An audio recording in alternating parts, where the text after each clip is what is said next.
No one heard a scream before the crash, only a whistle, long and lonely, crying into the Tennessee night. It was July of 1918.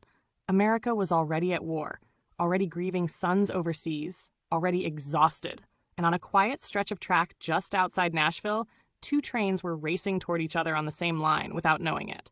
One train carried soldiers, young men packed shoulder to shoulder, uniforms still stiff, future still imagined.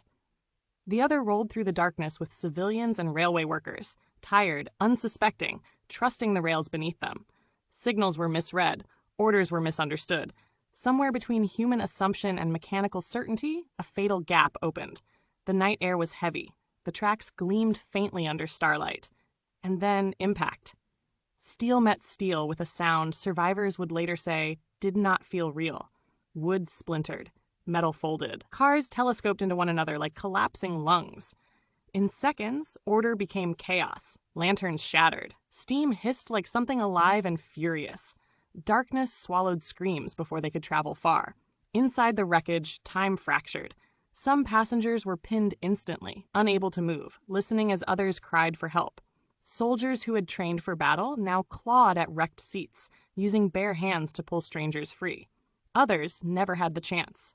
Fires broke out, turning twisted railcars into traps of heat and smoke. Then came the silence, the kind that arrives after something irreversible. Rescue crews rushed in from Nashville, but the scene defied preparation. Bodies lay tangled with luggage. The wounded called out names that no one answered. Doctors worked by lantern light, hands slick with sweat, exhaustion, and grief. One by one, they began to understand the scale of it. By dawn, the truth could no longer be avoided. 101 people were dead. It became the deadliest train accident in American history, not because of a storm or sabotage or enemy action, but because of human error layered upon human trust. A system built on precision failed in a single moment, and the cost was measured in lives, letters never delivered, families forever changed. The war would continue. Headlines would move on. But for those who survived, the sound of that whistle never faded. It returned in dreams, in quiet moments, in the space between breaths.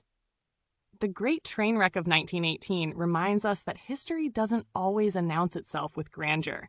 Sometimes it arrives on schedule and collides with everything we assume will keep us safe. If stories like this move you, share them. If history matters to you, subscribe. And if you felt this moment in time, leave a comment. Your voice keeps these stories alive.